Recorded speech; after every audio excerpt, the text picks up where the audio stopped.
तौहीन election commission case बानी PTI पर फर्द जुर्म आज आयद होने का इम्कान है। इलेक्शन कमीशन का 4 रुकनी बेंच अडियाला जेल में समाअत करेगा।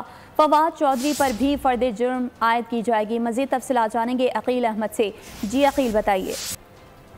इलेक्शन कमीशन का 4 रुकनी बेंच आज साबिक चेयरमैन पीटीआई और फवाद चौधरी पर तौहीन इलेक्शन कमीशन और तौहीन चीफ इलेक्शन कमिश्नर केसेस पर फर्द जुर्म आयद करेगा।